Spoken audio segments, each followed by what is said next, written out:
नमस्कार. आपल्या लाडक्या आवडत्या चॅनलमध्ये आपलं सहर्ष स्वागत. आपण ट्यून केलाय यूट्यूबवर VNS पुरंदर अपडेट्स.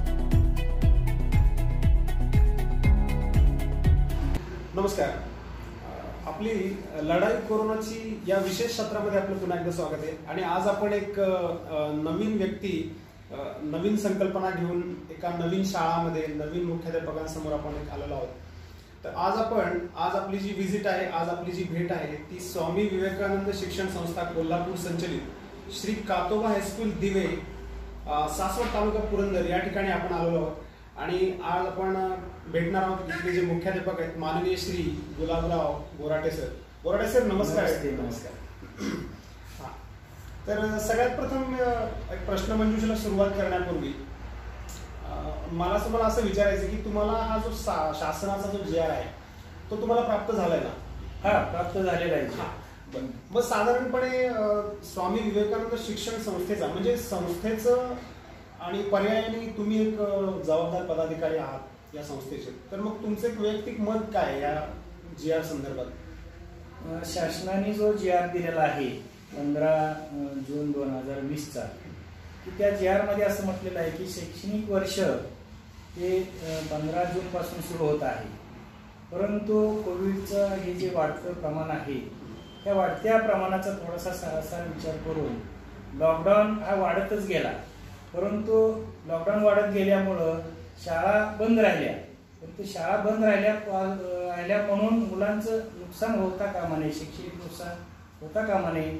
त्यासाठी शासनाने ज्या घालून दिलेल्या अटी आहेत आमच्याकडे, ऑनलाईन काम हे चालू करावं, फ्रॉम होम या पद्धतीनं, ते आमच्या विद्यालयामध्ये अतिशय चांगल्या पद्धतीनं ते चालू आहे.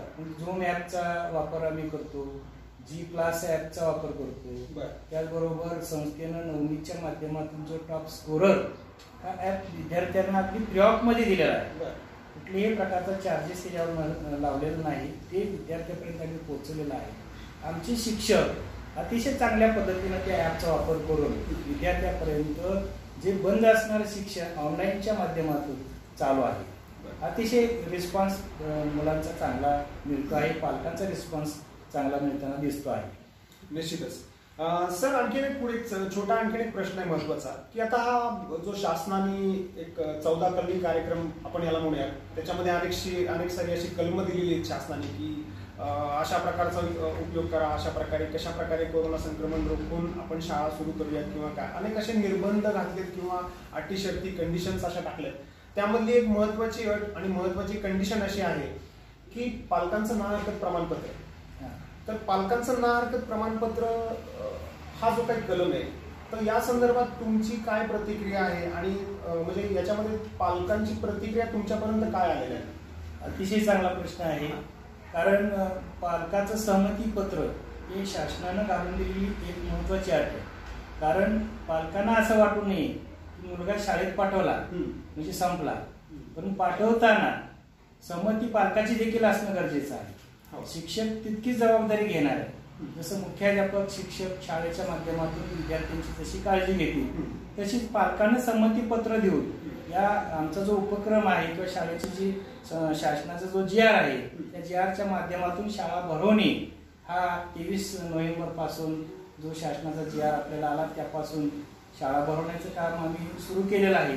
परंतु शाळा चालू करण्यासाठी जेवढा आमचा वाटा आहे तेवढाच पालकांचा देखील वाटा असणं गरजेचं आहे. सर पुढचा महत्वाचा अतिशय प्रश्न आहे की जो संपूर्ण जगातल्या संपूर्ण पालकांना पडलेला आहे आणि आपल्या सर्व जो शिक्षक लोकांना सगळ्यांना हा प्रश्न पडलेला आहे की आतापर्यंत आपण ही ऑनलाईनची पद्धती, शिक्षण पद्धती कधी वापरली नव्हती, पण ह्या कोरोनाच्या संक्रमणाच्या काळामध्ये आपल्याला मुलांना शिकवण्याकरता ही ऑनलाईन पद्धती वापरावी लागली.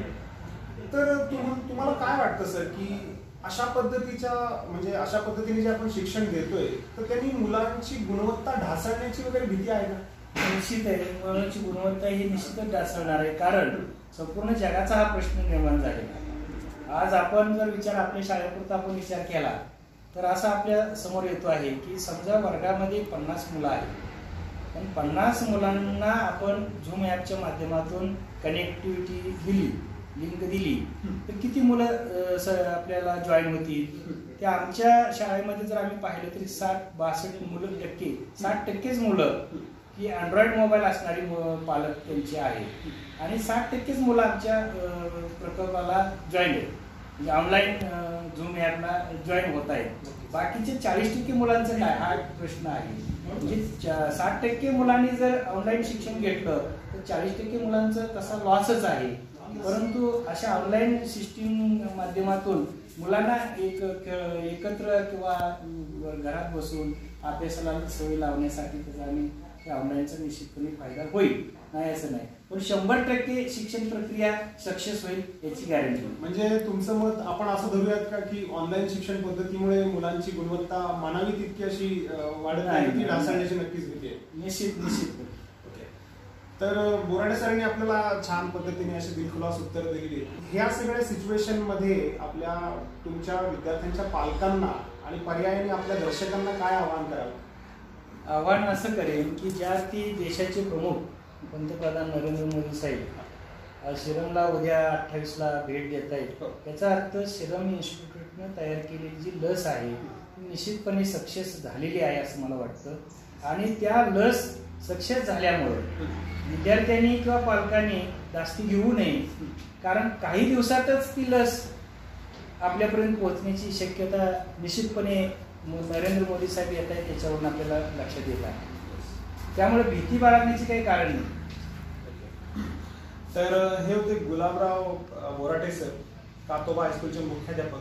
आणि आपण विचारलेल्या प्रश्नांची एकूणच आपण जे काही त्यांना क्वेश्चन्स विचारलेले, जे काही प्रश्नावली त्यांच्यापुढे मांडलेली आहे, हा आपलाच नाही तर साधारणपणे सर्वसाधारण पालकांच्या ह्या भावना आहेत की नेमकं काय आहे. आता घरात बसून तर आपल्याला नेमकं माहिती नसतं की काय चालू आहे, नेमकं काय चाललंय, शाळेत जायचं की नाही जायचं, मग आपल्याला शाळेत गेल्यानंतर काय सुविधा मिळतील किंवा काय नाही मिळणार.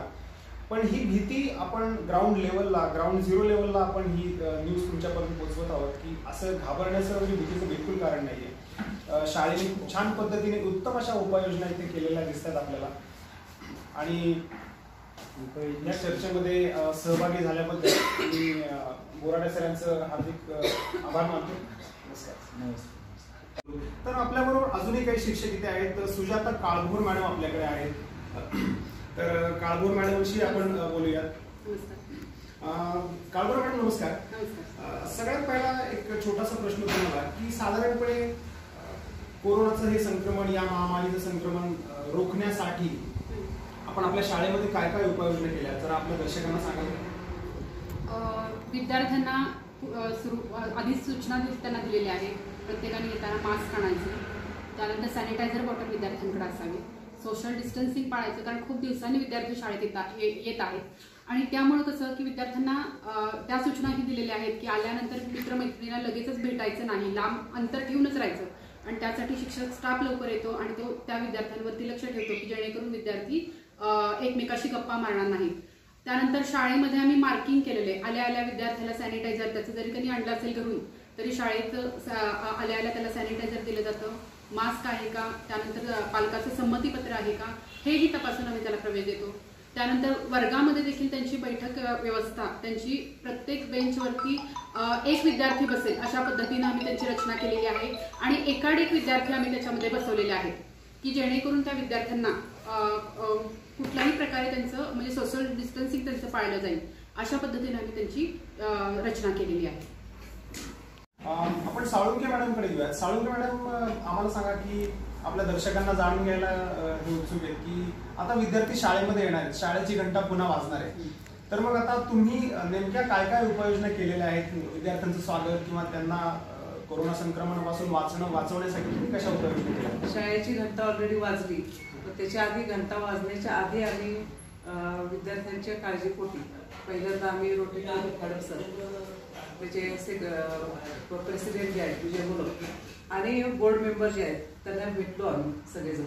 आणि शाळेची परिस्थिती एकंदरीत आणि रस्त्यावरची शाळा हे सगळं समजून सांगितल्यानंतर आमच्याकडे मास्क, सॅनिटायझर